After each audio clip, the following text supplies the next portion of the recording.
नमस्कार, स्वागत आप सभी का लोकसभा टीवी में। मैं हूं अनुराग पुनेठा आपके साथ। इंडिया स्पीक्स में आज दलित विमर्श पर हम चर्चा करेंगे।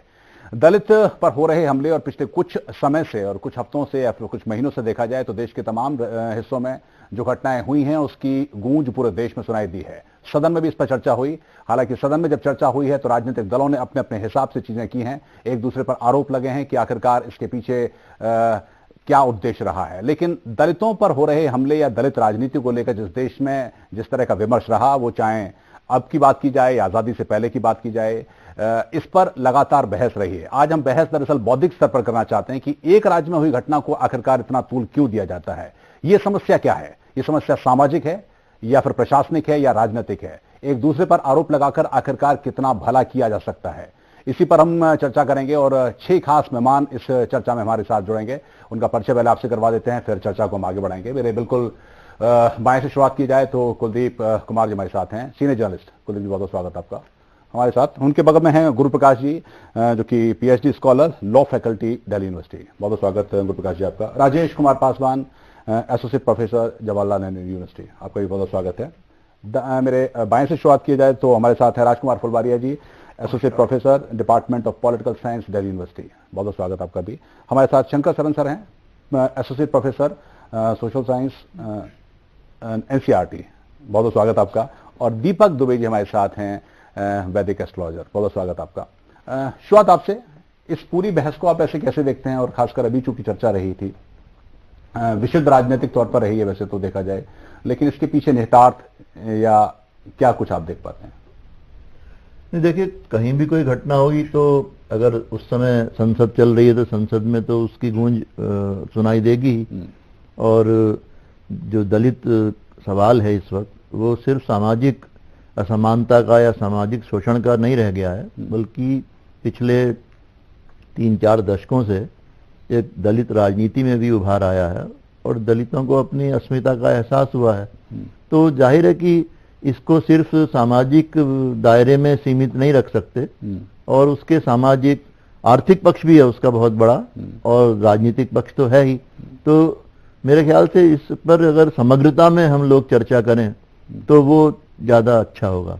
जैसे आपके हिसाब से कि क्या समग्रता के का क्या पैमाना होना चाहिए? जो भी उसके जितने सारे पहलू हैं, बजाय इसके कि किसी एक पहलू के ऊपर ही हम पूरी बातचीत या बहस या लेखन, जो भी समाज में, मीडिया में, संसद में चर्चा है, किसी एक पहलू पे ना करें, बल्कि उसको समग्रता में देखें और उसके सामाजिक, आर्थिक, सांस्कृतिक, राजनीतिक सारे पक्षों को जो है हम उसकी पड़ताल करें और देखें कि इस समस्या के स्रोत क्या हैं। और जब तक हम उस समस्या के कारणों का पूरी तरह से पता नहीं चलाएंगे तो उसका समाधान भी हम नहीं खोज पाएंगे। ठीक है, एक इधर से मैं लेता हूँ, आप कैसे देखते हैं? और दूसरी बात है कि एक इंप्रेशन ये क्रिएट किया जाता है कि आमतौर पर कि एक दल या कुछ विचारधारा से जुड़े लोग संभवतः इसके खिलाफ हैं, या फिर एक विचारधारा दलितों के का रिप्रेजेंटेशन करने के लिए कुछ ही चेहरे हैं जो कि उनकी बात करते हैं। इस पूरी बहस को अभी आप कैसे देखते हैं? देखिए, दलित विमर्श जाति विमर्श का एक अंग है, और यह पूरी चर्चा मुश्किल से 200-300 साल जो पहले से एक धारणा बनी है, यूरोपियन और पश्चिमी स्कॉलरों ने बनाई है ये जाति विमर्श। इसमें सबसे रोचक बात यह है कि जाति का जो अर्थ है उसका कोई भारतीय या निश्चित अर्थ हमारे सामने नहीं है। 3 तरह के अर्थ हैं। एक ओरिएंटलिस्ट जो भारतविद हुआ करते थे यूरोप के, 250-300 साल पहले वो शुरू हुए, एक परिभाषा उनकी है। एक एडमिनिस्ट्रेटिव उसकी परिभाषा है जाति की, एक मिशनरी परिभाषा है।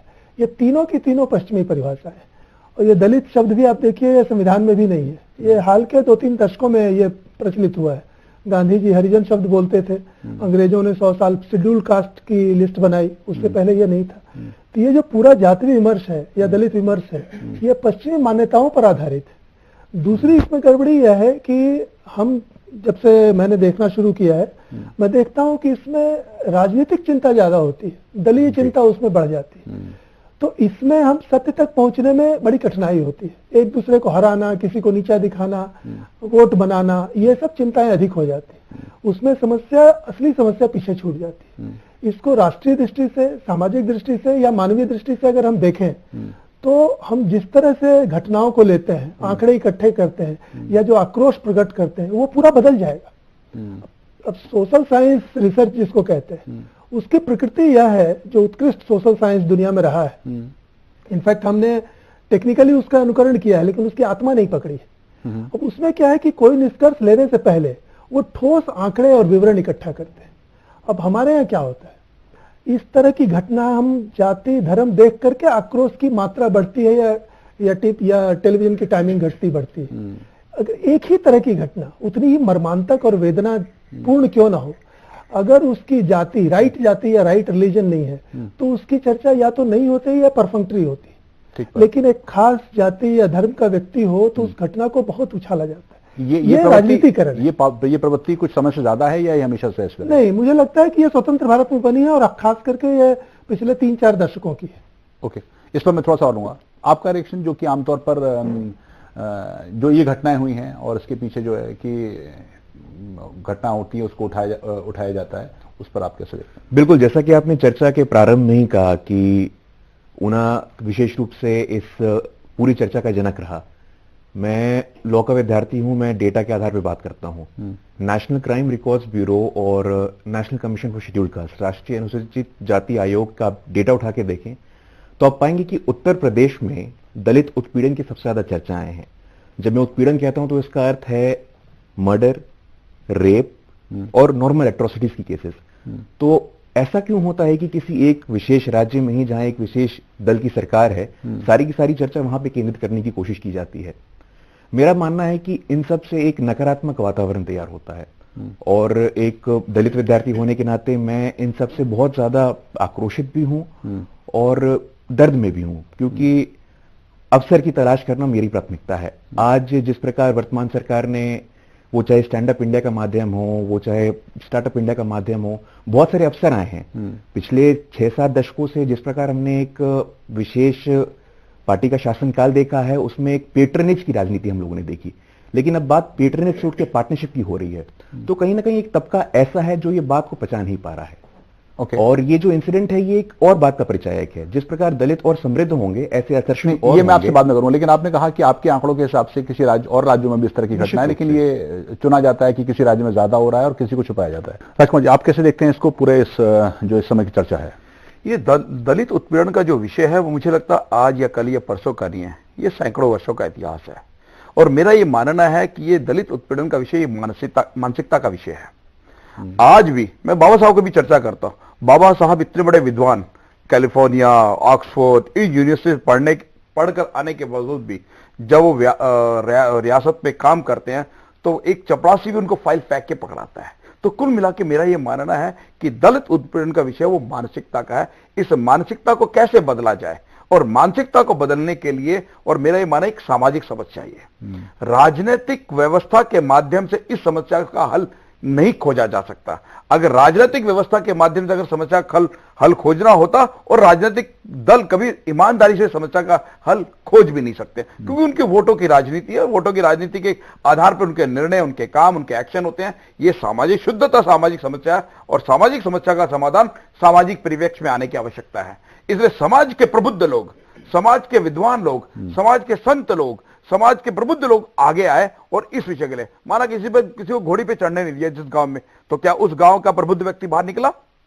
उस गांव का संत समाज बाहर निकला? उस गांव का विद्वान व्यक्ति बाहर निकला? ये सामाजिक, राजनीतिक दल का व्यक्ति आएगा तो वो घोड़ी पे नहीं चढ़ा पाएगा किसी को।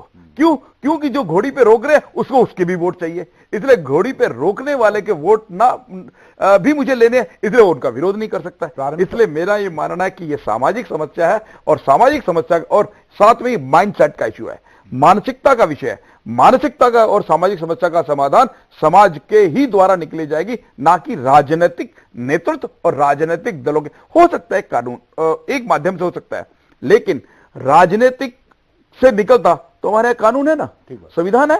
लेकिन समस्या वहीं की वहीं है खड़ी। आप कैसे देखेंगे, ये सामाजिक प्रॉब्लम है, प्रशासनिक है? ये सामाजिक समस्या तो है, लेकिन मुझे लगता है कि इसके समाधान के लिए सामाजिक स्तर के साथ साथ राजनीतिक स्तर पे भी करना पड़ेगा।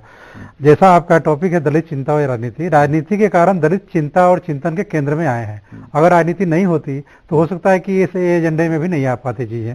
तो इस वजह से इसको मेनस्ट्रीम विमर्श में आने की वजह से राजनीति भी रही है। दूसरी बात ये भी है ना, जो इस ऊना वाली घटना से बात मैंने दो शुभ संकेत मैंने देखे हैं ये जो अपने नजरिए से। एक तो शुभ संकेत यह हुआ कि उस घटना के बाद वहां के दलितों ने अगले दिन जाके के जिला कलेक्ट्रेट पे फेंका, गायों को कहा कि ये तुम्हारी माता है, आप रखिए, हम इनका संस्कार नहीं करेंगे। तो ये एक बहुत ही बड़े आंदोलन की एक आहट है इसमें। दूसरा यह है कि इसका प्रतिरोध भी दलित संगठनों द्वारा पूरे देश में हुआ। तो अगर जिसका समाधान राजनीति नहीं निकाल पा रही हो, कानून व्यवस्था का डर किसी के मन में नहीं हो, कानून व्यवस्था का डर अगर होता तो सरेआम वीडियो बना करके और पिटाई नहीं होती। तो कहीं ना कहीं लग रहा है कि कानून व्यवस्था न्याय व्यवस्था का डर नहीं है उन लोगों को। तो उनको भी सामाजिक प्रतिरोध के सहारे, जो अत्याचार सहने वाली जातियां हैं उनके सामाजिक प्रतिरोध के सहारे उनको रोका जा सकता है, ताकि उनको लगे कि अगर आप अत्याचार करेंगे तो आपके ऊपर भी हमला हो सकता है। इन दो घटनाओं में मुझे लगता है कि एक शुभ संकेत है, और आने वाले दिनों में यह दलित राजनीति की जो भी दिशा बदले, दलित समाज और दलित अत्याचार की दिशा जरूर बदलेगी। अच्छा ठीक है सर दूंगा, लेकिन आपका एक रिएक्शन आमतौर पर, मैं वेदों में और हमारे उसके हिसाब से क्या है, लेकिन वैसे इस पूरी घटना को पैसे आप कैसे नागरिक के तौर पर? मैंने एक ब्लॉग लिखा था इसके ऊपर, रोहित बुमला जब उसने सुसाइड किया था, कि ये दलित सुसाइड किया है या शोषित सुसाइड किया है। मैं इनकी बात से बहुत सहमत था, क्योंकि सेम टाइप ऑफ क्राइम या अपराध या घटना, ऐसा नहीं कि जैसे जो मारे हैं बहुत जघन्यता से, वो वीडियो देख करके रूह कांप जा रही थी कि सच में ये हम तालिबान में रह रहे हैं या भारत में रह रहे हैं। लेकिन उस तरह के मारने की बड़ी घटनाएं होती हैं और हर शहरों में होती हैं। वो लड़की के छेड़ने के मामले पर हो जाए, घड़ी चुराने के मामले पर हो जाए, मोबाइल चुराने के मामले पर हो जाए। लेकिन इसमें जो बौद्धिक वर्ग है हमारे देश का, उसको केवल राजनीति, देखिए इसका अल्टीमेट बेनिफिशियरी कौन है? क्या ब्राह्मण वर्ग है इसका अल्टीमेट बेनिफिशियरी? सवर्ण को क्या इससे कोई फायदा हो रहा है? क्या इससे वास्तव में दलित का उत्थान हो रहा है? इसका अल्टीमेट बेनिफिशियरी राजनेता है, और वो कभी नहीं चाह रहे हैं कि समस्या खत्म हो। अन्यथा 25-30 साल से आरक्षण लागू है, 40-50% लागू है, बड़े बड़े आज के डेट में नेता हैं, लेकिन उसका समाधान क्यों नहीं ढूंढ पा रहे हैं? इसमें सभी वर्गों को आगे आना पड़ेगा बौद्धिक रूप से, जो अपने विचारों से प्रभावित कर रहे हैं, चाहे वो शिक्षक वर्ग हो, चाहे वह धर्म वर्ग हो, चाहे राजनेता हो या सामाजिक संगठन हो। इसमें एक समरूपता कहीं लानी पड़ेगी और मानवता पर जोर देना पड़ेगा, बजाय ये कि मीडिया में भी हेडिंग बनती है दलित युवक की हत्या। दलित की सवाल ले लिया आपने मेरा, मैं आपसे लेता हूं, फिर आप दोनों से रिएक्शन। एक मीडिया में भी आजकल इस तरह का, या मीडिया नहीं मतलब वो तमाम प्रबुद्ध वर्ग है, ये क्या लॉ एंड ऑर्डर की प्रॉब्लम नहीं है कि अगर किसी ने कुछ भी अपराध किया तो उसको उस हिसाब से टैकल किया जाए? अखबार, बड़े प्रतिष्ठित अखबार, टीवी चैनल्स, या फिर अब तो सोशल साइट भी हो गए, दलित युवक ने दलितों के संग अत्याचार, अल्पसंख्यक में अब मुसलमान भी लिखने लगे हैं, या किसी के उसकी हत्या उसके साथ में, इससे चीजें सॉल्व कहां होती हैं? इससे तो फिर चीजें और फ्लेयर अप होंगी, इससे चीजें और भावनाएं भड़केंगी। ये क्या और चीजों को कॉम्प्लिकेट नहीं करते हैं? ये कॉम्प्लिकेट क्या करना? अगर कोई दलित है तो दलित तो है वो नहीं, पर तो अगर उसके साथ देखिए, दो तरह के क्राइम, एक क्राइम है जो कि साधारण क्राइम है, एक इसलिए भी है कि उसको दलित की वजह से सजा दी जा रही है। अगर उसके साथ इसलिए क्योंकि जो उसके साथ अत्याचार करने वाला है उसके मन में ये भाव जमा हुआ है कि मैं जाति के कारण इससे श्रेष्ठ हूं, और इसलिए मुझे अधिकार है कि मैं इसके साथ जो है वो जाति करूं। तो ये जो दलित व्यक्ति है उसकी दलित अस्मिता तो खत्म नहीं हो जाती ना, वो दलित तो दलित है। ठीक बात, बिल्कुल ठीक बात। तो इसलिए अब कोई महिला है, उसके साथ अगर कोई अत्याचार होता है तो वो उसकी महिला की अस्मिता भी हम ध्यान में रखेंगे ना। वही जो है वो काम किसी दूसरे के साथ हो और एक महिला के साथ अत्याचार हो, तो उसमें दोनों में कुछ तो हम फर्क करेंगे। नहीं, इससे फायदा क्या होता है? मेरे आपकी बात ठीक है, इसमें ये है कि एक दलित के साथ हुआ, एक पत्रकार के रूप में मेरा काम फायदा नुकसान देखना नहीं है। मेरा काम जो यथातथ्य रिपोर्टिंग करना है, हाँ। फायदा नुकसान देख करके अगर रिपोर्टिंग होगी तो फिर वो रिपोर्टिंग नहीं होगी। अच्छा, ये उल्टा हो जाए तो भी क्या उसी हिसाब से होता है कि एक दलित युवक ने किसी एक सवर्ण को मारा या मान लीजिए उसके साथ में किया, तो क्या ऐसे ही हम रिपोर्टिंग करते हैं या आमतौर पर प्रवृत्ति देखी है? कर सकते हैं, क्यों नहीं करेंगे। अगर दलित ने मान लीजिए कोई किसी आक्रोश के कारण मारा है तो निश्चित रूप से रिपोर्टिंग होगी ही, होनी चाहिए। जी, आप कैसे देखते हैं कि जो इस तरह की चीजें की जाती हैं और क्या इसको सिर्फ एक सामाजिक वाली बात हुई है, क्या ये लॉ एंड ऑर्डर प्रॉब्लम है या उससे ज्यादा जो डीप रूटेड कहीं है कि नहीं हम तुमसे उच्च हैं लिहाजा हमको आपको सजा देने का हक है? देखिए, जितना विमर्श होता है मुझे लगता है कि 3/4 अज्ञान, पूर्वाग्रह और नासमझी के आधार पर होता है। अब जैसे ये बात कही जाती है कि सैकड़ों सालों से यह दलित उत्पीड़न हो रहा है, आप देखिए कि सारे उदाहरण पिछले 150-200 सालों से पीछे नहीं जाते, जबकि हमारे देश में कम से कम, सभ्यता तो बहुत पुरानी है लेकिन कम से कम 2500 या 2200 वर्षों का तो रिकॉर्डेड इतिहास है। मैं पुरानी की बात नहीं कहता हूँ, स्वयं अंग्रेजों के आने के बाद उन्होंने चारों प्रेसिडेंसी में पूरे भारत में डिटेल सोशल सर्वे करवाया था, एजुकेशनल, कल्चरल।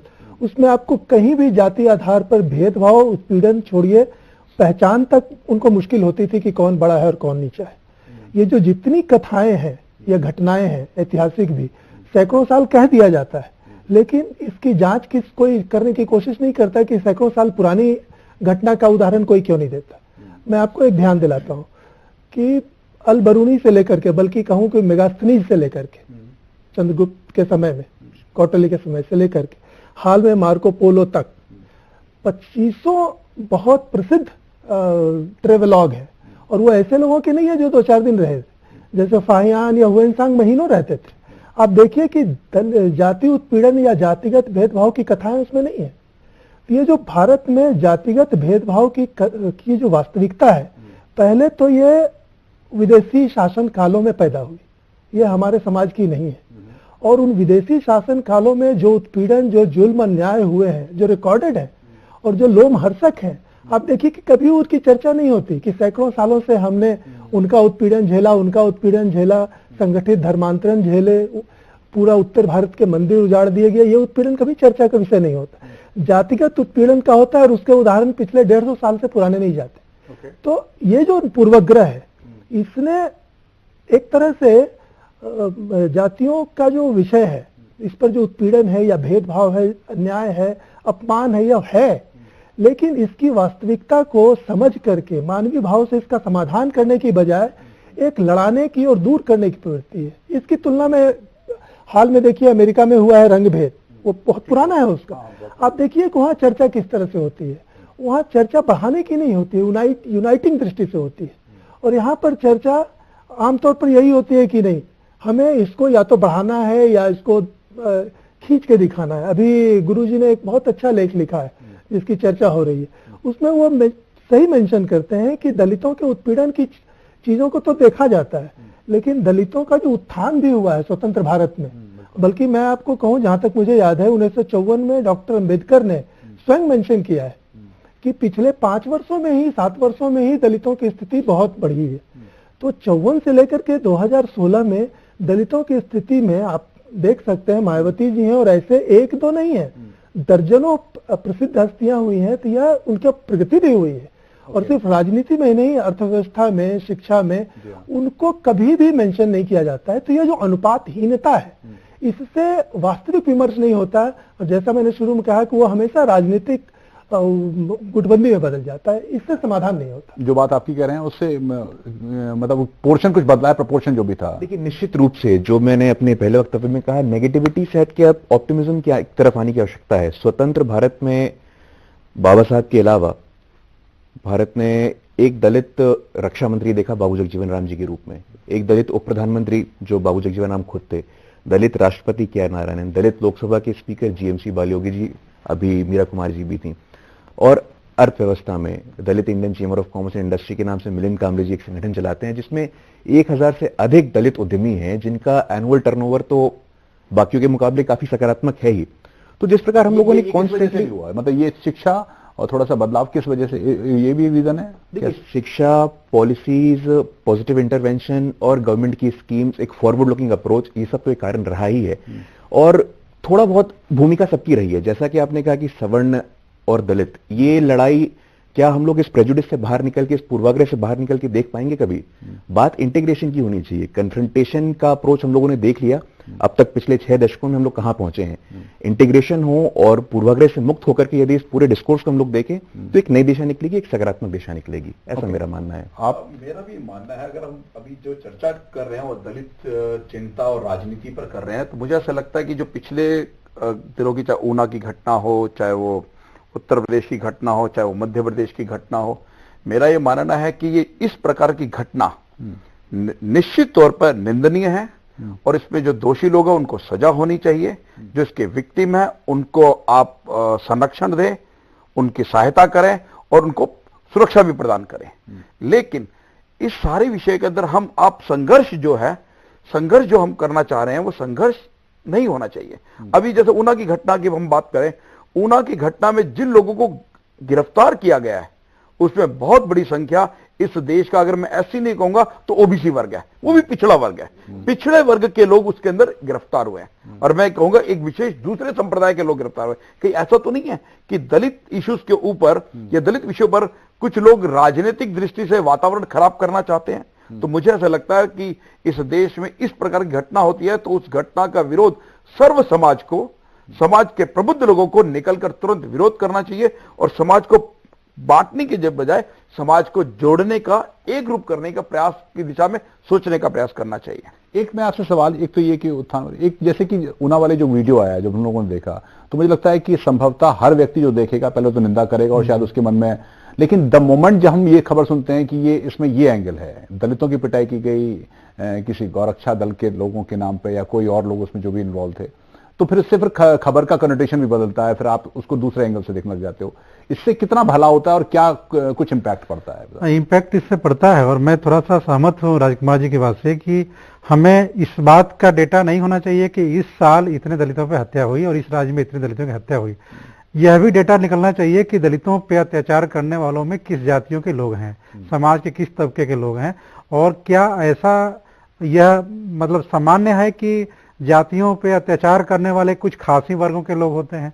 तो ये एक सामाजिक संरचना में एक खास वर्ग है जो दलितों पे अत्याचार कर रहा है, इस पे भी चिंता होनी चाहिए, ये भी हमारे विमर्श के केंद्र में होनी चाहिए। आपको लगता है कि कुछ खास वर्ग होता है जो कि आमतौर पर ऐसा है जो समाज का प्रभु वर्ग है, वो एक खास मानसिकता से दलितों पर हमले करता है और इसके सारे डेटा भी निकलना, जैसे अगर दलित की हत्या पे न्यूज आती है कि दलितों की हत्या हुई तो यह न्यूज ये भी आनी चाहिए कि किसने हत्या की, उसमें अभियुक्त कौन है, उसकी जाति क्या है, उसकी अपनी सामाजिक संरचना क्या है। नहीं, पर इसको मैं ये समझने की कोशिश कर रहा हूँ, संभवतः आप भी बताएं, छोटे छोटे रिएक्शन आपसे, इससे भला क्या होगा? अगर एक दलित पर मान लीजिए ठाकुर ने, किसी ब्राह्मण ने, उच्च वर्गीय लोगों ने हमला किया और उसको जाति के आधार पर हम ये बताने की कोशिश करेंगे, इससे समस्या का हल होगा आपकी नजर? समस्या की बारीकी जानने में मदद मिलेगी। अच्छा। और यह जानने में मदद मिलेगी कि ऐसा क्यों हो रहा है कि खासी वर्ग के लोग क्यों हमलावर हैं, क्या वैसी घटनाएं दलितों द्वारा भी की जाती हैं क्या, और जब ये खासी वर्ग खासी तरह के हमलावर हैं तो कहीं ना कहीं कुछ एक मानसिकता वाली बीमारी है जो कि राजकुमार से आपका रिएक्शन इस पे छोटा सा। बिल्कुल, मैं ऊना वाले विषय पे आपका ध्यान आकर्षित करूंगा।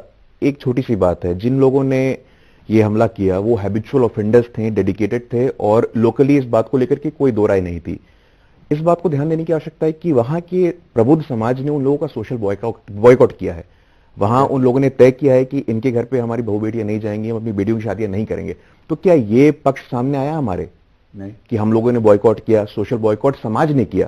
हमने वहां की नकारात्मकता तो तुरंत ले ली, पीटा गया उसे थाना के सामने, उसे लोग आक्रोशित तुरंत हो गए, बट ये सकारात्मक पक्ष भी आना चाहिए। पर ये तो जैसे कुलदीप जी ने कहा, ये तो आमतौर पर हमारी प्रवृत्ति हो गई है कि उसमें मोमेंट अगर दलित का एंगल आता है, अल्पसंख्यक का एंगल आता है तो हम पहले खबर दिखा देते हैं या फिर मान लीजिए उसकी हम चर्चा कर लेते हैं, वो क्या इंटेंशन था भी कि नहीं था, ये तो हम बाद में चर्चा करते हैं। समग्र रूप से देखना, ये मेरा मत है कि देखना चाहिए। जैसे सोशल बॉयकॉट का भी पॉइंट हमें ध्यान रखना चाहिए। आपका रिएक्शन क्या, इससे फायदा होता है कि अगर हम जातिगत ये देखें, आंकड़ा जुटाने की कोशिश करें कि हमला करने वाले कौन लोग थे, तो इससे कुछ फर्क पड़ेगा? देखिए, पहले अंग्रेजों के समय में ऐसा होता था, वो परंपरा शुरू में थी, फिर बाद में छूट गई, कि कोई भी घटना होती थी पहले उसकी बाकायदा जांच होती थी, उसकी रिपोर्ट आती थी। बहुत सी घटनाएं ऐसी होती है जो सिंपल क्राइम है, उसने क्राइम करने वाले ये देख के नहीं किया होता है कि वो किस पर कर रहा है, और करने वाला भी शायद उस एंगल से नहीं होता।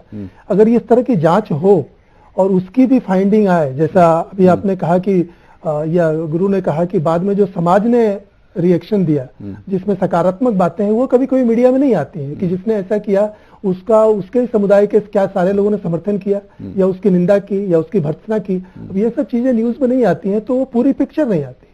और जांच अगर हो तो घटनाओं का जो पूरा संस्कार है वो हमेशा जातिवादी नहीं होता है। जैसे पेटी क्राइम, क्रिमिनल पेटी क्राइम भी होते हैं, और उन सारे क्राइम को हमेशा जाति धर्म का मोटिव देना ये बिना जांचे किया जाता है और अनुमान पर किया जाता है, और इसका उद्देश्य जाने या अनजाने भेदभाव बढ़ाना होता है। मैं एक बात पर और ध्यान आकृष्ट करना चाहता हूं जो कि गहराई से जुड़ा हुआ है। आज की दुनिया में कम से कम पिछले 3-4 दशकों से ये भारत में दलित विमर्श या जाति विमर्श ये सिर्फ एकेडमिक और इंटरनल मामला नहीं रह गया है।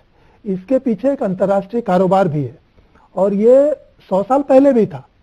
मैं आपको 2 उदाहरण देना चाहता हूँ। जिस दुख की चर्चा होती है जिससे अस्पृश्यता जुड़ी हुई, गांधी जी ने जब अस्पृश्यता के विरुद्ध आंदोलन शुरू किया तब एक घटना, और दूसरा जब त्रावणकोर के महाराजा ने मंदिरों को सभी जातियों के लिए खोल दिया तब। इन दोनों का सबसे ज्यादा विरोध किसने किया था? ब्राह्मणों ने नहीं किया था, ये ईसाई मिशनरियों ने किया था। और स्वयं कैंटरबरी के आर्क बिशप ने भाषण दिया था कि ये गांधी जी हिंदू धर्म के साथ छेड़छाड़ कर रहे हैं, और उन्होंने एक अंडरकोट ये है कि इससे हमारे धर्मांतरण प्रयासों को बाधा पहुंचेगी।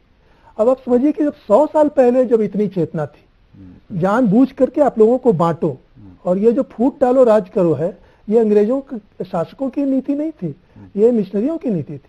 अच्छा। और साउथ में खास करके तमिलनाडु में जो आंदोलन है उसकी जड़ में या आर्य और अनार्य वाली थ्योरी है, सब मिशनरियों की देन है, और ये सब प्रमाणिक है।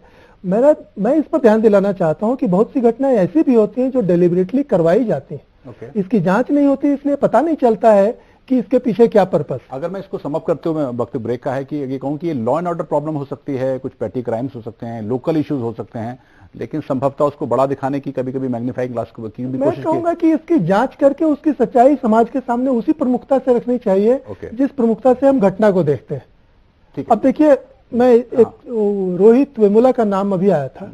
अब देखिए कि उनका जो पत्र है अंतिम, वो 50 पंक्तियों का पत्र है, उसमें 4-5 ऐसी गंभीर बातें हैं जिस पर कभी चर्चा नहीं हुई। क्यों?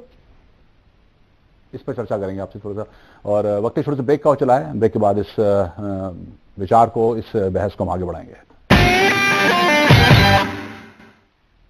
ब्रेक के बाद स्वागत आप सभी का एक बार फिर से, और दलित विमर्श पर हम चर्चा कर रहे हैं कि आखिरकार इसके मूल में बात क्या है। मैं थोड़ा सा आपसे वेदों और पुराणों के हिसाब से भी जो जिक्र है, ऐसा कहा जाता है कि ये तो ऐसी वर्ण व्यवस्था सदियों से पता नहीं कब से चली आ रही है, और तब से बड़ा क्लियर कट डिवीजन था जिसके चलते दलितों पर ये अत्याचार होते रहे हैं। वो क्या कुछ कहता है उस विषय बात की? नहीं, मैं जो है थोड़ा सा इसमें समय भी लूंगा आपसे। बड़ा आपने बहुत अच्छा प्रश्न उठा दिया। देखिए, हमारे देश में जो मर्यादा कहा जाता है वो राम को कहा जाता है, और रामायण का परिचय देने की किसी को आवश्यकता नहीं, हमारे सबसे महत्वपूर्ण धर्म ग्रंथों में से। और उसके जो प्रमुख नायक हैं राम, उनका चरित्र आप देखिए। निषाद राज को गले लगाते हैं, सूर्यवंशी क्षत्रप थे, वो क्षत्रिय थे, सबसे मतलब भारत में उच्च क्षत्रियों में उनका नाम लिया जाता है। सबरी के जूठे बेर खाते हैं वो, और लगभग कोल भील और सभी जनजातियों के माध्यम से वो उच्च कोटि का ब्राह्मण राजा था, रावण था, पुलत्स का नाती और उच्च कोटि का ब्राह्मण, जिसको राक्षस की संज्ञा दी गई। तो वर्ण व्यवस्था हमारी क्या आज क्लासिफिकेशन नहीं है जॉब में? Category A, category 1, category 2, category 3, क्या सबको एक बराबर व्यवस्था है? वर्ण व्यवस्था उस दृष्टिकोण से, खाली लोग मनुवादी बोल देते हैं, कृष्ण के समय भी नहीं था। ये तो सही बात है कि जब हमारे देश में आक्रमण होना शुरू हुआ विदेशियों का, और अपभ्रंशता शुरू हुई, और कैसे फूट डाला जाए, कैसे उसका प्रयोग किया जाए, तो अनभिज्ञता का सहारा लिया गया। और जो भी अनभिज्ञ हैं आज भी, इसीलिए मैं कह रहा हूं कि जाति प्रथा से ज्यादा समस्या शोषित प्रथा की है। गरीबी सबसे बड़ा समस्या है, अज्ञानता सबसे बड़ी समस्या है। हमारे गांव में, मैं खुद एक ब्राह्मण हूं, मेरे यहाँ तो नहीं जाति प्रथा है उतनी तगड़ी। और अभी जब ये हो गया है आपका ग्राम, जो आरक्षित होने लगी हैं सीटें, तो हमारे यहाँ पिछली बार ग्राम सभा की सीट आरक्षित थी जो है शेड्यूल कास्ट के लिए। 3 ही है केवल परिवार हमारे में, और उन तीनों में मारपीट हो गया, चुनाव के दिन सर फूट गया। अब अगर ये जो सर कोई दूसरा फोड़ा होता तो न्यूज बनती कि सवर्णों ने मारा, दलित ने दलित को मारा, वो खबर नहीं बन रही है। तो सवाल ये उठता है कि उसी तरह की रेप की जघन्य घटना, जैसे कि दिल्ली में निर्भया कांड हुआ, एक ब्राह्मण की लड़की और रेप करने वाले ओबीसी और मुस्लिम थे, खबर उस तरह की नहीं बनी खबर। हाँ, लेकिन मेरी समझ से अपराध को अपराध के दृष्टिकोण से देखना चाहिए, और जब तक इसको नहीं देखा जाएगा हम दूसरी लाइन को काट के अपनी लाइन बड़ी नहीं कर पाएंगे, ये नियम नहीं है। ज्ञान से इसके लिए ज्ञान, सामाजिक उत्थान और जागरूकता बढ़ानी पड़ेगी, वो धार्मिक दृष्टिकोण से भी और सामाजिक दृष्टिकोण से भी और मानवता के दृष्टिकोण से भी।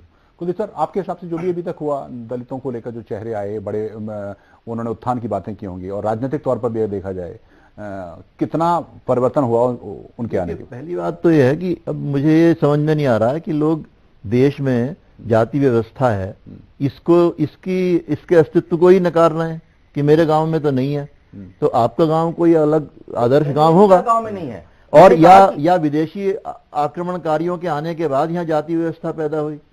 आप ये देखिए जाति व्यवस्था क्या है, जिस जाति में आपने जन्म लिया है आपको वही काम करना होगा, सोशल मोबिलिटी उसमें आपको अवेलेबल नहीं है। इसी वजह से आप देखिए कि पूरे हमारे देश का विकास एक पॉइंट के बाद रुका। हमारे यहाँ विज्ञान हमारे पास है कोई? अब ये देखिए कि शंकराचार्य और चांडाल का संवाद सब दुनिया जानती है। बनारस में वो जा रहे थे और सामने से एक चांडाल आ गया, सकरी गली होती है वहां, उन्होंने कहा हटो हटो, क्योंकि अगर छू जाएगा तो अपवित्र हो जाएंगे। तो लेकिन उस वक्त तो वो तो 8वीं शताब्दी की बात है, उस वक्त तो अंग्रेज यहाँ आए नहीं थे, न मिशनरी थे यहाँ पर थे। तो चांडाल का वो उनका संवाद बहुत मशहूर है पूरे हमारे संस्कृत वांग में। ठीक है। उसके अलावा अब शंभूक वध दुनिया जानती है, एकलव्य का उदाहरण दुनिया जानती है, कर्ण को किस तरीके से हर जगह से हटाया गया कि तुम सूत पुत्र हो, दुनिया जानती है। अब आज ये कहना कि हमारे यहाँ कोई जाति व्यवस्था नहीं है और हमारे यहाँ तो सब ईसाई मिशनरियों ने ये शुरू कर दिया, ये तो मुझे कुछ समझ में नहीं आ रहा। नहीं, ये ठीक है, आपकी बात का कि जाति व्यवस्था है, लोग आज भी देखिए जाति व्यवस्था का एक आर्थिक आधार है। आप देखिए ना, जो चमड़ा उतारते हैं, जब उन्होंने उतारना बंद कर दिया तो हंगामा मच गया। क्यों? क्योंकि ब्राह्मण तो गौ माता की पूजा करेगा लेकिन चमड़ा नहीं उतारेगा।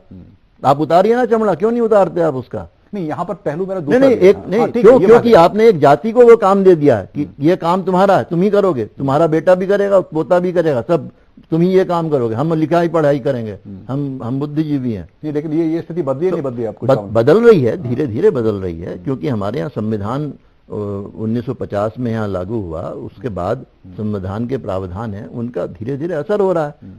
ऐसा नहीं है कि आज वही हालत है जो कि आज से 70 साल पहले थी। निश्चित रूप से इन्होंने भी कहा कि स्थितियां बदल रही हैं, लेकिन इसके साथ ये भी है कि उन बदलती हुई स्थितियों के विरोध में भी ताकतें उठ रही हैं और उन ताकतों के प्रतिरोध में भी ताकतें उठ रही हैं। पूरा जो दलित विमर्श है वो इसी उसमें है कि दलित जो अस्मिता पैदा हो रही है उसके विरोध में दूसरी तरफ से भी प्रतिक्रिया हो रही है और उसकी प्रतिक्रिया में इधर प्रतिक्रिया हो रही है। तो ये एक सामाजिक एक जिसे कहते हैं चर्निंग प्रोसेस है और वो चल रही है। और उसमें मतलब इस समय आपके हिसाब से वो चर्निंग प्रोसेस है और वो एक कहीं टकराहट की बात भी है।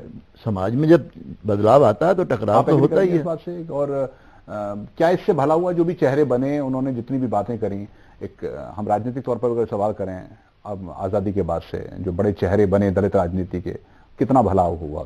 थोड़ा और पीछे जाऊंगा मैं, और एक अलग दृष्टिकोण भी हो सकता है।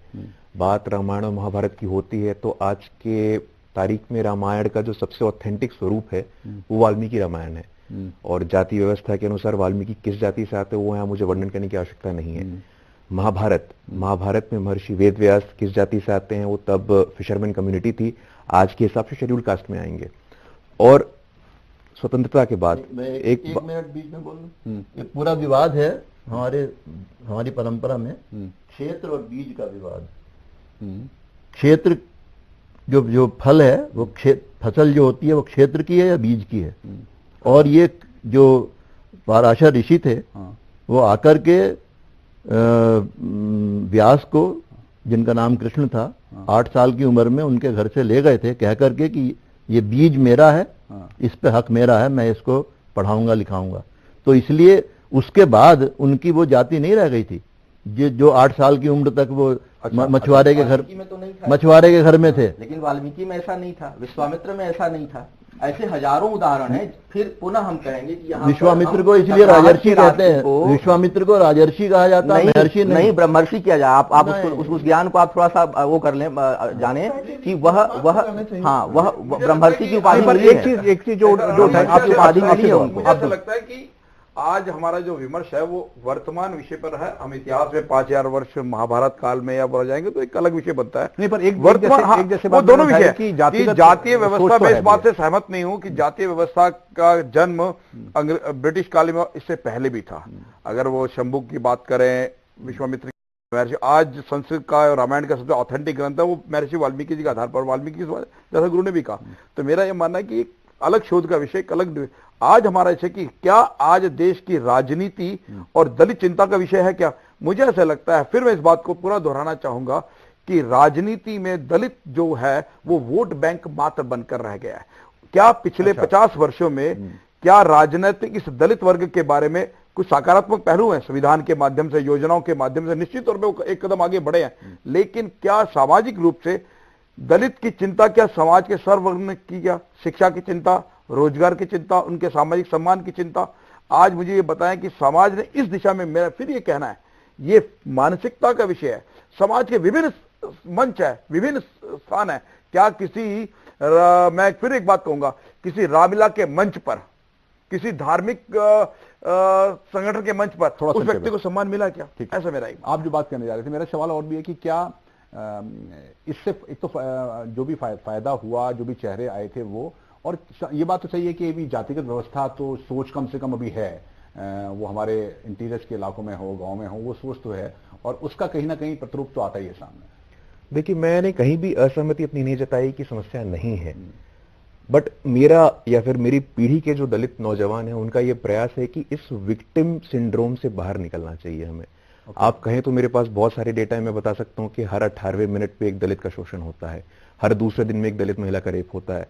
यदि शेष समाज मुझसे यही अपेक्षा रखता है कि मैं हमेशा परपेचुअली इसी माइंडसेट में रहूं और परफॉर्म ना करूं, तो ठीक है, मैं रहूंगा, लेकिन मेरा एक प्रयास है, मैं सकारात्मकता को देखना चाहता हूं, सकारात्मकता को ऑब्जर्व करना चाहता हूं।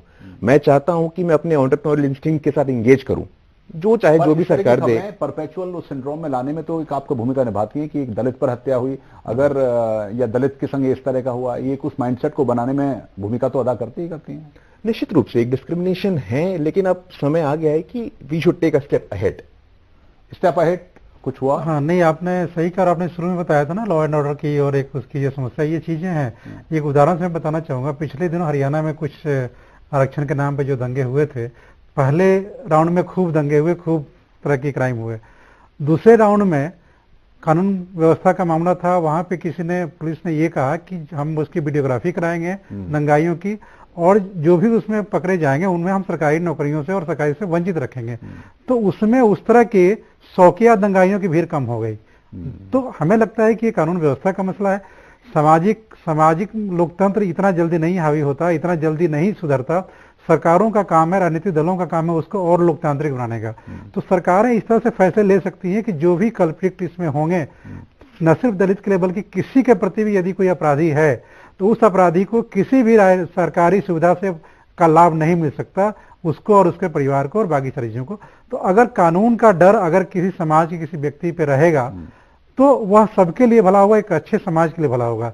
आज के समय में बहुत सारे लोगों को लगता है, हमें लगता है कि जो सबसे बड़ा अपराधी अगर कहीं पकड़ा जाता है तो उसका पहला ही बयान होता है कि मुझे कानून व्यवस्था पे विश्वास है, मुझे न्यायपालिका पे विश्वास है। जब पकड़ा जाता है तो एक कहीं ना कहीं एक न्याय व्यवस्था के लोकतंत्र की अलग परिभाषा और उसकी निष्ठा किसी और के प्रति है, समाज के लोकतांत्रिक लोगों के प्रति नहीं है।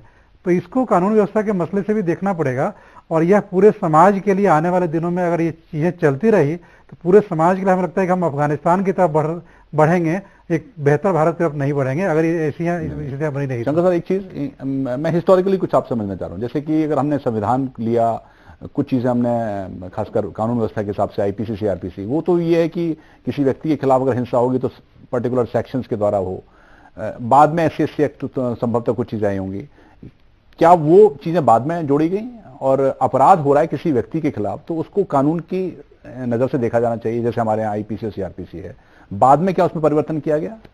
मुझे लगता है दोनों चीजें देखनी चाहिए। एक तो जैसा मैंने पहले संकेत किया, हम लोग एक अपनी जाति व्यवस्था को, एक तो वर्ण और जाति को मिला दिया गया है। जैसे वर्ण शास्त्रों में या भारतीय इतिहास में वर्ण व्यवस्था है, जाति व्यवस्था नहीं है। आपको किसी शास्त्र में जाति नहीं मिलेगी, वर्ण मिलेगा। और वर्ण गुण और कर्म के आधार पर बनाए गए थे। और जो जातियों की भी स्थिति थी भारत में, वो गतिशील थी। मैंने उल्लेख किया है कि ये शेड्यूल कास्ट की लिस्ट बनाने से पहले, शेड्यूल लिस्ट बनाने से पहले भारत में कोई जाति परमानेंटली लो है और कोई परमानेंटली हाई है, ये बिल्कुल नहीं है। इसका सबसे प्रमाण है अच्छा, और आपने पुराणों की बात कही, शास्त्रों की बात कही, मैं आपको पिछले 200-300 सालों का रिकॉर्ड देखने के लिए कहता हूँ। अच्छा। अंग्रेज जब आए थे, जितने मुगल तब तक खत्म हो चुके थे, उनको तो शिवाजी ने ही लगभग खत्म कर दिया था। उनका जितने देश भर में जितने राजाओं से मुकाबला हुआ, उसमें से आधे से अधिक, जिनको आप ओबीसी और दलित कहते हैं, वो राजा थे, एक ये थे। आज जितने बड़े बड़े राजवंश थे जब अंग्रेज आए थे, उनका आप देखिए फाउंडर कौन था, होलकर, सिंधिया, ये बहुत बड़े बड़े राजवंश थे। इन दोनों के फाउंडर, एक के नौकर थे, एक का शूद्र था, गड़ेड़िया था। तो ये जो जातियां हैं भारत में जड़ नहीं रही हैं, गतिशील रही हैं। जो आज नीचे है कल ऊपर जा सकता है, अपनी योग्यता दिखा सकता है। और सभी जातियों की स्थिति हमेशा पॉलिटिकली या इकोनॉमिकली डिसएडवांटेज्ड है, इसका कोई रिकॉर्ड नहीं है। बल्कि सभी जातियां आपस सुगठित थी।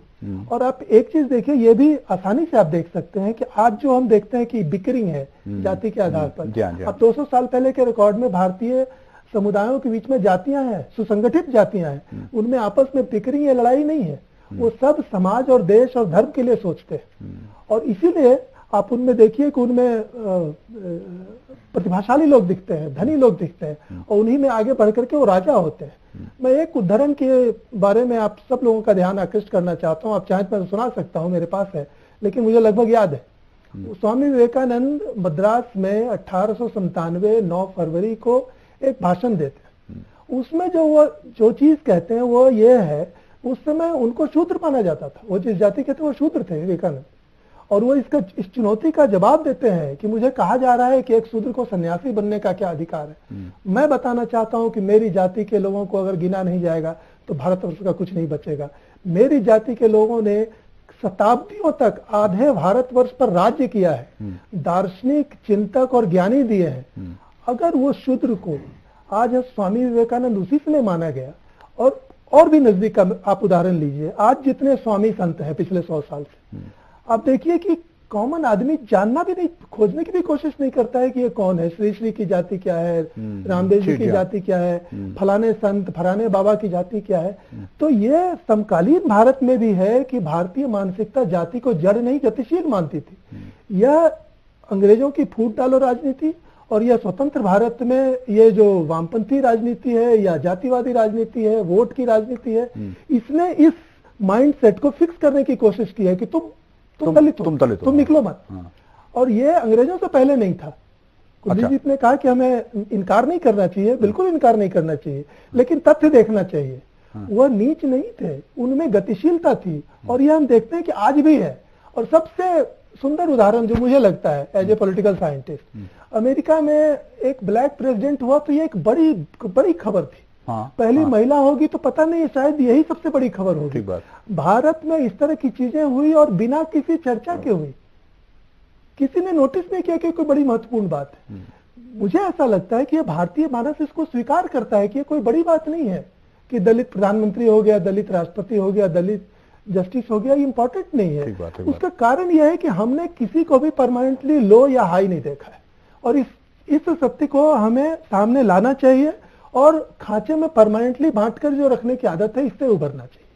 एक चीज क्या, अगर ये आरोप भी लगता रहा इसके बावजूद भी कि अभी ठीक है वर्ण व्यवस्था रही थी, जातिगत व्यवस्था है, इसको दूर करने में धर्म एक अगली सामाजिक प्रॉब्लम जो कि मेनली है, तो क्या धर्म इसमें कुछ एक भूमिका निभा सकता है? और खासकर उच्च कुलीन जातियां जो अपने को क्लेम करती हैं, वो किस तरह से भूमिका? देखिए, ज्ञान तो आवश्यक है। बिना एक सही दिशा की जो भी धर्म, माने पहले के जो धर्म गुरु थे वो आचार्य थे, जैसे आप प्रोफेसर हैं, इनको आचार्य कहा जाता था पहले।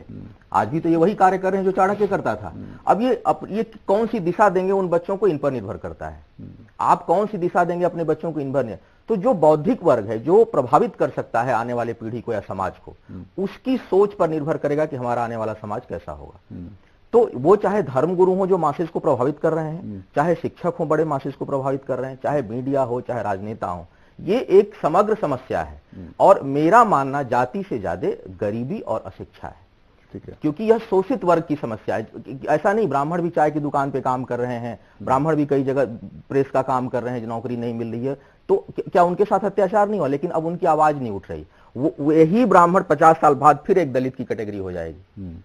तो हम समाज को सच में क्या, वास्तव में क्या हम उसके जड़ पर काम कर रहे हैं? जो गुरु साहब ने भी कहा, मुझे बहुत, हमें जड़ पर काम करना पड़ेगा। हम पत्तों पर जो है स्प्रे करके कभी रोग दूर नहीं कर पाएंगे। एक चीज, कुछ फैक्ट्स के आधार पर मैं कुलदीप सर से एक सवाल कि दलितों के खिलाफ वही घटनाएं किसी व्यक्ति, एक जाति, एक दल के मामले में के शासनकाल में ज्यादा होती रही हैं।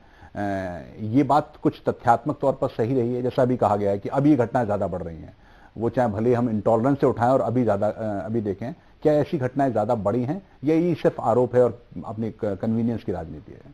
देखिए, बहुत ही सीधा और सरल सा एनालिसिस है। 6 दशकों तक एक विशेष पार्टी का राज रहा है हमारे, एक विशेष पार्टी का शासन रहा, और एट्रोसिटीज की यदि एनालिसिस करें तो फिर वो तो अनगिनत है।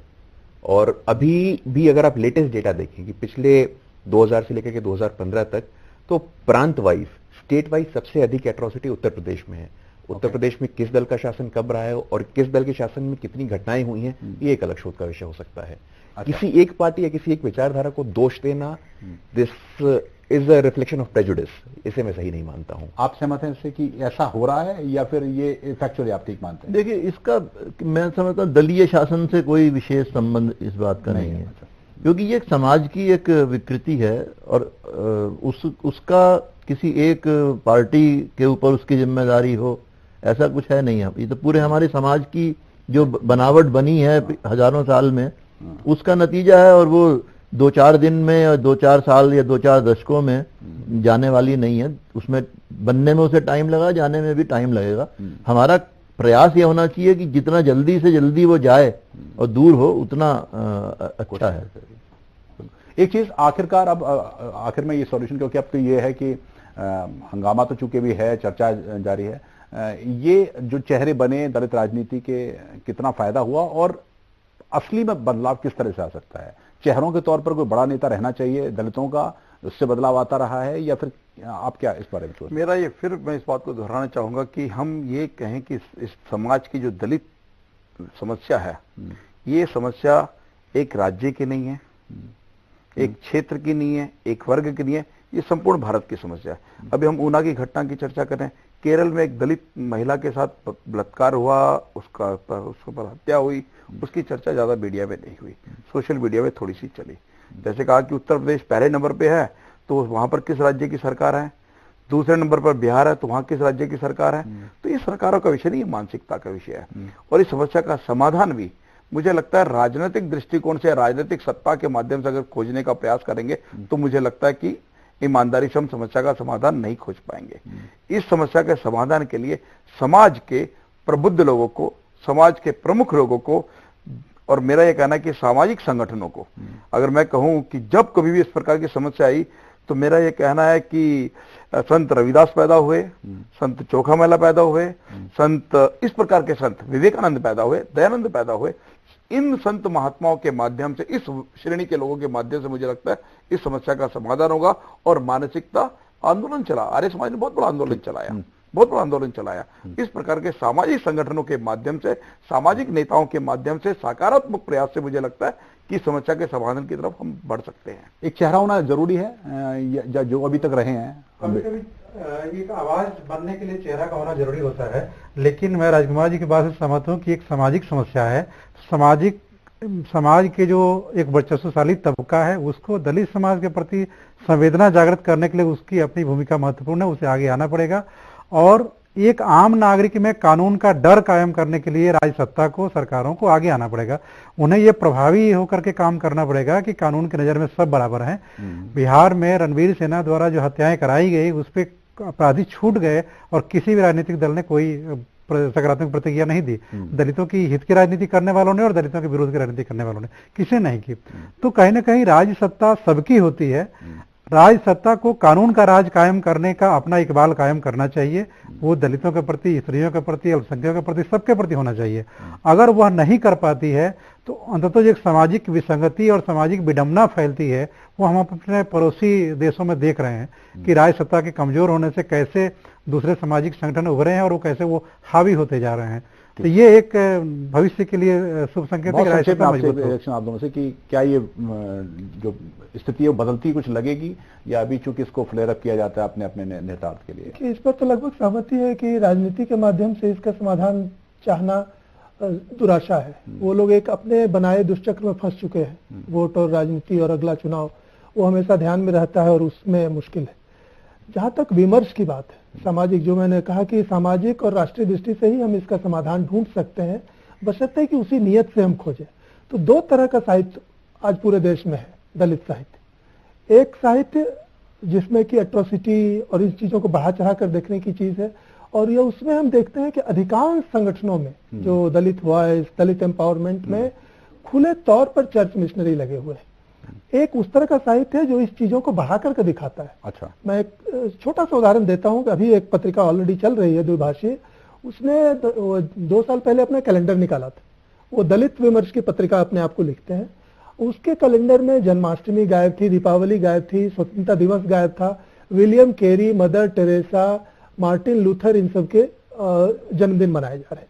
तो एक ये लिटरेचर है जो दलितों को एम्पावरमेंट के नाम पर सीधे सीधे कन्वर्जन का एजेंडा है, जो बिल्कुल क्लियर है, उनके वेबसाइट पर उपलब्ध है। अच्छा, वो उनका संगठित धर्मांतरण कराते हैं बौद्ध धर्म में, और ये कह के कि ये पहला स्टेज है और दूसरे स्टेज में उनको ईसाई बनाना है। और दूसरा लिटरेचर है जो चाहे पुराने शास्त्रों का लीजिए या जो मैं सामने रखने की कोशिश कर रहा हूं, जो देश की राष्ट्रीय चिंता से है, जो एक तरह से हिंदू चिंता से है कि हम सब लोग इस देश के नागरिक हैं और सबको कोई भी गड़बड़ी हो उसको ठीक करना चाहिए। उस तरह का साहित्य बिल्कुल अंडर रिपोर्टेड रहता है, उसकी चर्चा नहीं होती है, उसको सामने नहीं आने दिया जाता है। चाहे वो जाति विमर्श हो या सांप्रदायिकता हो, सेक्युलरिज्म हो, ये पूरा विमर्श जो राष्ट्रीय दृष्टि से है उसकी चर्चा नहीं होती। ये मुझे सबसे बड़ी कमी लगती है। इससे होता है कि हम लोग अनइन्फॉर्म्ड रहते हैं या प्रिजुडिस्ड रहते हैं, तो इससे समाधान नहीं होता।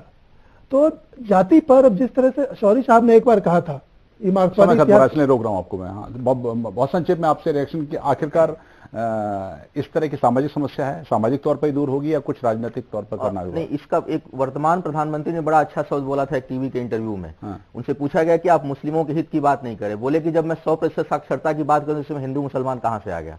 तो जब तक समाज के सर्वांगीण विकास की हम बात नहीं करेंगे, और उसकी एक झलक यहां भी दिख रही है, आज बैठे हैं ना सभी धर्मों के लोग, तो ये प्रयास तो शुरू हो चुका है और जागृत होंगे। शिक्षा का अभाव है, बढ़ेगा। जब तक समाज के हर वर्ग तक सुविधाएं नहीं पहुंचेंगी, इक्वलिटी नहीं आएगी, ये समस्या नहीं हटेगी, और गिद्ध की तरह जिसको उससे फायदा उठाना है वो तो उनको उठाएंगे ही।